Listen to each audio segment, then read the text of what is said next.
নমস্কার বন্ধুরা, বাঙালির খাবার খোঁজ শিলিগুড়িতে আপনাদের স্বাগত। তো আশা করি আপনারা খুব ভালো আছেন, আমরাও খুব ভালো আছি। তো শুরু করছি স্যালাড দিয়ে আবার।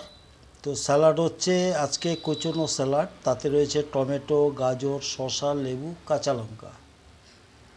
এ রয়েছে আজ আমাদের স্যালাডে।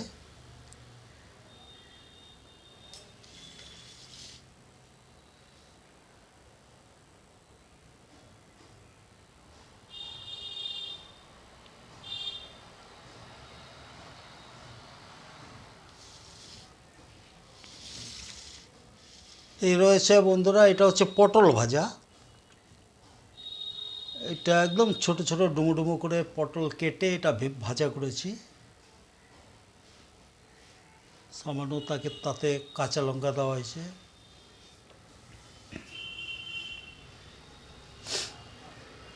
এটা হচ্ছে পটল ভাজা, আর পেঁয়াজ দেওয়া হয়েছে। এই পটলের সঙ্গে সমান সমান পেঁয়াজ দিয়ে ভাজা করে দেখবেন, খেতে খুব স্বাদ লাগে, মিঠা মিঠা লাগে, খুব ভালো লাগে। আর কিছুদিন পর তো আবার নতুন পেঁয়াজ উঠবে, তখন আরও ভালো লাগবে নতুন পেঁয়াজ দিয়ে খেতে। তো এটা হচ্ছে পটল ভাজা। এবারে রয়েছে বন্ধুরা, এটা হচ্ছে ঝিঙে আলুর তরকারি। এটা ঝিঙা ডুমো ডুমো করে বড় বড় সাইজ করে কাটা হয়েছে, তাতে শুকনো লঙ্কা ফোড়ন দিয়ে হালকা মশলা দিয়ে একটা তরকারি রান্না করা হয়েছে। আলু দেওয়া হয়েছে, আর কিছু নাই। আলু এবং ঝিঙা, এটা একটা তরকারি।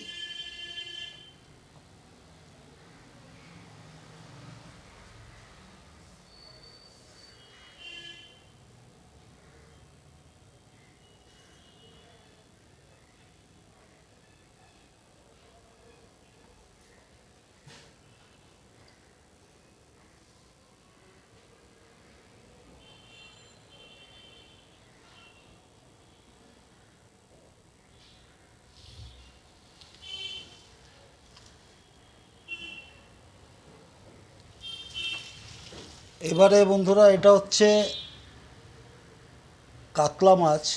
কাতলা মাছকে আমরা সামান্য আদা জিরে বাটা দিয়ে টমেটো, পটল এবং আলু দিয়ে রান্না করেছি, হালকা করে ঝোল। তো এটা হচ্ছে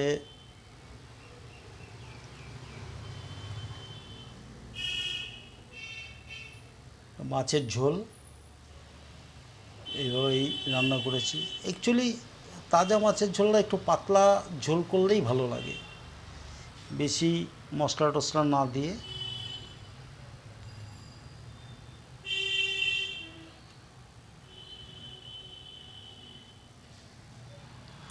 এবারে বন্ধুরা, একটু পজ করে আপনাদের সবগুলো একসঙ্গে দেখাচ্ছি। তো একটু পজ করে নিচ্ছি। বন্ধুরা, এই হচ্ছে আজ আমাদের রান্না। রয়েছে কুচনো স্যালাড, তাতে শসা, গাজর, টমেটো, লেবু, কাঁচা লঙ্কা তো রয়েছেই।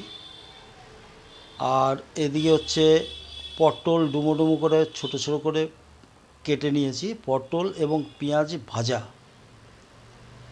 আর এদিকে হচ্ছে ঝিঙে আলু দিয়ে তরকারি, একটা রসা তরকারি করা হয়েছে।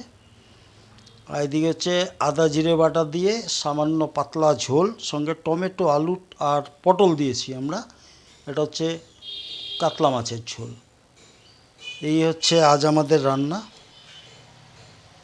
বন্ধুরা, আশা করি খুব ভালো আছেন, সুস্থ আছেন, ভালো থাকবেন। আজ ভিডিওটাকে বেশি বাড়াবো না, এখানেই শেষ করব। কারণ আমরা তো সবসময় ভিডিও দিই, আমরা কোনো এডিট করি না। তো খুব ভালো থাকবেন, ভিডিও এখানেই শেষ করছি।